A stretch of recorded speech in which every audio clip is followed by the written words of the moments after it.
अचानक उस आदमी ने पाया कि उसकी नाव समुद्र पर नहीं बल्कि एक डूबे हुए शहर के ऊपर तैर रही थी। उसके पैरों के नीचे दर्जनों मंजिल ऊंची एक गगनचुंबी इमारत थी और वो डर के मारे चारों ओर देख रहा था। कभी समृद्ध रहा ये शहर अब किसी द्वीप की तरह पानी से बाहर निकली कुछ सबसे ऊंची इमारतों के रूप में ही बचा था। बाकी सब कुछ गहरे समुद्र के नीचे समा गया है। आखिर इस शहर के साथ क्या हुआ? किस तरह की आपदा स्टील और सीमेंट की पूरी धरती को चीर सकती है और इंसानों के जीवित रहने का एकमात्र रास्ता रस्सी से बना एक साधारण सा सस्पेंशन ब्रिज छोड़ सकती है। किस तरह का प्रलय हर जगह है और ये 3 मिनट में एक वयस्क को मार सकता है। लेकिन अजीब बात यह है कि मैंने सुना है कि कुछ जगहें चमत्कारिक रूप से हरी भरी हैं, जैसे कि वहाँ आपदा कभी आई ही न हो। उन अदूषित जमीनों को खोजना बचे हुए लोगों की एकमात्र आशा बन गई है। मुख्य पात्र जॉन और अन्य लोग एक किले में मुश्किल से जीवित बचे हैं, लेकिन बाहर का माहौल बद से बदतर होता जा रहा है। भूकंप बार बार आ रहे हैं और ज्वालामुखी कभी भी फट सकता है। किले में हर कोई जानता है कि वे यहाँ ज्यादा देर तक नहीं टिक पाएंगे। उन्हें बाहर निकलने का रास्ता खोजना ही होगा। इस समय अंतरिक्ष में अभी भी धूमकेतु के अनगिनत टुकड़े तैर रहे हैं। जमीन पर खड़े होने का मतलब है किसी भी समय कुचले जाना। सबसे भयानक बात यह है कि धूमकेतु ज्वालामुखी से टकराया और उसे सक्रिय कर दिया। खौलता हुआ लावा बांध में बह गया। पहले का नीला समुद्र अब काले तरल में बदल गया और समुद्री जीवन लगभग विलुप्त हो गया। एक विशाल क्रूज जहाज धूमकेतु की चपेट में आकर नष्ट हो गया। जीवित रहने के लिए जॉन सामान की तलाश में मलबे के पास आया, लेकिन तलाश शुरू होने के कुछ ही मिनटों बाद कमांड सेंटर से चेतावनी मिली, एक तूफान आ रहा है। उसके पास मलबे को छोड़ने के पास जीने के लिए केवल कुछ सेकंड थे। यदि वो आश्रय तक नहीं पहुंच पाता तो उसकी मौत पक्की थी। सौभाग्य से वो आखिरी मिनट में सुरक्षित क्षेत्र में पहुंचने में सफल रहा, लेकिन आश्रय उतना मजबूत नहीं था जितना उम्मीद की गई थी। एक बहुत शक्तिशाली भूकंप ने सभी को दहशत में डाल दिया। हालांकि फिलहाल कोई खतरा नहीं था, लेकिन वे नहीं जानते थे कि यह आश्रय कब तक टिकेगा और कुछ शरणार्थी केवल गुफाओं या खदानों में ही छिप सकते थे। उनकी स्थिति आश्रय में रहने वालों की तुलना में अधिक खतरनाक थी। शरणार्थियों को बचाने के लिए कमांड सेंटर ने एक बचाव दल भेजने का फैसला किया। अप्रत्याशित रूप से जैसे ही वे आश्रय से बाहर निकले, वे एक उल्का पिंड की चपेट में आ गए। आश्रय चकनाचूर हो गया और हजारों लोगों की कब्र बन गया। हवा विकिरणक जमीन के नीचे से उच्च दबाव वाला पानी ऊपर की ओर फूट पड़ा। सतह पर शरण लेने के लिए कोई कि समुद्र के किनारे केवल कुछ ही पूरी तरह से बंद लोहे की नावें थीं। ये दौड़ रहे थे। उन्हें बाहर खड़े होकर मौत का इंतजार करना पड़ा। जो लोग लोहे की नाव पर चढ़ गए उन्हें लगा कि वे सुरक्षित हैं, लेकिन उन्हें उम्मीद नहीं थी कि समुद्र में अचानक 100 मीटर ऊंची लहरें उठेंगी। समुद्र तट पर खड़े बच और किसी तरह बच गई। कप्तान ने तेल का द्वार खोला और तेजी से समुद्र की गहराई में चला गया। जमीन छोड़ने के बाद हवा की गुणवत्ता में धीरे धीरे सुधार हुआ। आखिरकार वे अपने मास्क उतार सकते हैं और ताजी हवा में सांस ले सकते हैं। अब उन्हें जो करना है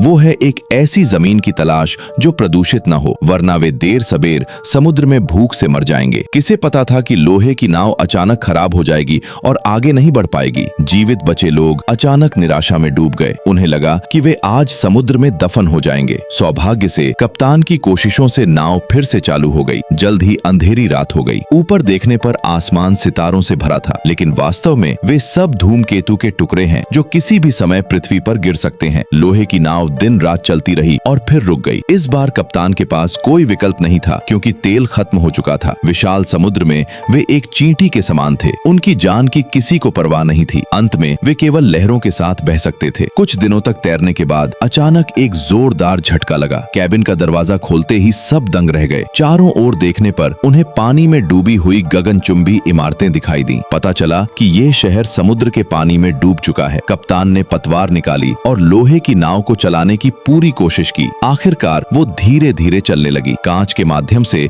आप उन इमारतों को देख सकते हैं जो समुद्र के पानी में भीग चुकी हैं। अफसोस की बात है कि वे टूट चुकी हैं और उनमें रहा नहीं जा सकता। कुछ जीवित बचे लोग इस लोहे की नाव से ऊंचाई वाले स्थान पर आए, लेकिन यहाँ की स्थिति भी आशाजनक नहीं है। स्थानीय निवासी वासियों ने बहुत पहले ही अपने घर छोड़ दिए हैं। अब वे शायद किसी गुफा में छिपे होंगे और दूर से आए शरणार्थियों के पास जाने के लिए कोई जगह नहीं है। वे केवल इस परित्यक्त शहर में भोजन तलाश सकते हैं। वे सड़क पर आए और उन्हें शरणार्थियों का एक समूह मिला। पता चला कि उन्हें भी छोड़ दिया गया था। स्थानीय सरकार इन शरणार्थियों को भूमिगत आश्रय में जाने से मना करती है। आदेश की अवज्ञा करने वालों को मौके पर ही मार दिया जाता है। जब शरणार्थी विरोध कर रहे थे तभी उन्हें पुलिस का ख्याल आया। काले और सफेद रंग का तूफान खत्म होने को था। एक महत्वपूर्ण क्षण में जॉन और उसकी पत्नी ने एक कार रोकी और भागने की तैयारी की, लेकिन ड्राइवर ने स्थिति का फायदा उठाया और कार की फीस मांगी। जॉन के पास कोई विकल्प नहीं था और उसने उसे अपनी हजारों की कीमत वाली घड़ी दे दी। अंत में वो इस वाहन पर चढ़ने में सफल रहा। ड्राइवर तूफान के बीच से गाड़ी चला ले गया। जंगल में पहुंचने के बाद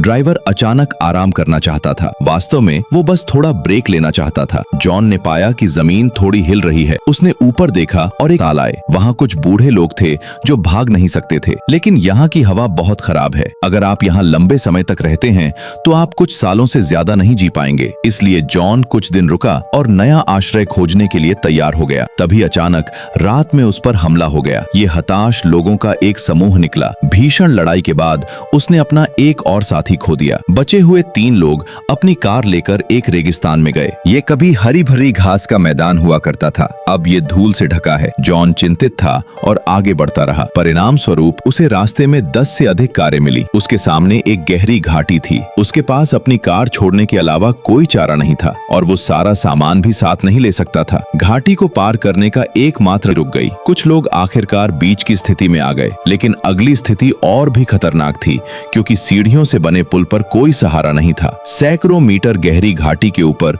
उन्हें रेंग कर जाना था। सबसे बुरी बात यह है कि बगल की चट्टान दरकने लगी। बाद उन्होंने आखिरकार अपने बेटे को ऊपर खींच लिया। तीनों ने पुल को कसकर पकड़ा और आगे बढ़ते रहे। आखिरकार वे दूसरी तरफ आ गए। पता चला कि उनके सामने एक बहुत बड़ा गड्ढा था। उसके अंदर के उल्कापिंड को पहले ही किसी ने निकाल लिया था। क्योंकि इन उल्कापिंडों में सोने की मात्रा बहुत अधिक होती है, इसलिए जैसे ही वे उतरे उन्हें एक सशस्त्र संगठन द्वारा ले जाया गया। इसी बीच एक बंदूकधारी शख्स उनके सामने आया। जॉन ने तुरंत अपने हाथ ऊपर कर लिए। उसने अपना नाम और अपने तीनों लोगों का इरादा बताया। अचानक वो आदमी बात सुनकर अपनी बंदूक नीचे कर ली। वो उन्हें अपने गुप्त ठिकाने बेस पर भी ले गया। वे अब उत्तरी फ्रांस के एक शहर में पहुंच चुके थे। उस आदमी ने बेस में 3 अजनबियों का स्वागत किया। उसने सुना था कि वे एक आदर्श स्थान खोजना चाहते हैं। उस आदमी ने सिर हिलाया और कहा, वो जगह वाकई मौजूद है। उसे ज्वालामुखी कहा जाता है, लेकिन वहाँ पहुँचना बहुत कठिन है। ये फोटो एक पास की तरह है। जिस अधिकारी को ये फोटो दिखाओगे वो तुम्हें आसानी से जाने देगा। ये बहुत सुरक्षित है। फिर उस आदमी ने जॉन से अपनी बेटी कैमिली को भी साथ ले जाने के लिए कहा, क्योंकि केवल वहीं जाकर नया जीवन मिल सकता है। अन्ना मौके पर ही मान गई। कुछ लोग कार में सवार हुए और अपनी यात्रा जारी रखी, लेकिन जॉन की खांसी बद से बदतर होती जा रही थी। उन्हें आराम करने के लिए एक सुरक्षित जगह मिली, लेकिन जैसे ही वे रुके अचानक उनका सामना एक सशस्त्र बल से हुआ। उन्होंने अपने हथियार सीधे उन पर तान दिए। एक सैनिक चिल्लाया, यहाँ हर जगह बारूदी सुरंगें हैं। तुम भाग्यशाली हो कि यहाँ तक जिंदा पहुँच गए। कैमिली ने उनके आने का मकसद समझाने के लिए फ्रांसीसी भाषा का इस्तेमाल किया। तब जाकर सैनिक ने अपनी चौकसी कम की। उस रात सैनिक ने राहत की सांस ली और कहा, आगे बढ़ते रहो। तुम्हें वो अधिकारी मिल जाएगा जो फोटो में है। वो तुम्हें सही दिशा दिखा सकता है। जॉन ने उसका धन्यवाद किया और रात के अंधेरे में वे आगे बढ़ते रहे। सुबह अफरा तफरी में कार के अंदर 2 गोलियां चलीं। कुछ देर बाद जॉन ने दरवाजा धक्का देकर खोला और बाहर निकल आया। अन्ना ने राहत की सांस ली, लेकिन जॉन को चलने में मुश्किल हो रही थी। उसने अपना हाथ हटाया। तब अन्ना जल्दी से ड्राइवर की सीट पर दौड़ी, कार स्टार्ट की और ज्वालामुखी की ओर बढ़ती रही। कुछ समय बाद कार आगे नहीं जा सकी। उन्हें उतरना पड़ा। कुछ लोग जॉन को सहारा देकर पहाड़ की चोटी तक ले गए। वे काफी देर तक चले। आखिरकार वे पहाड़ की चोटी पर पहुंच गए। ज्वालामुखी के सामने का दृश्य अद्भुत था। वहां सब कुछ गहरा और हरा भरा था। साफ झील सूरज की रोशनी में चमक रही थी। ऐसा लग रहा था जैसे वहां आपदा कभी आई ही नहीं। चारों के चेहरे पर मुस्कान आ गई। तभी जॉन की हिम्मत जवाब दे गई और वह गिर पड़ा।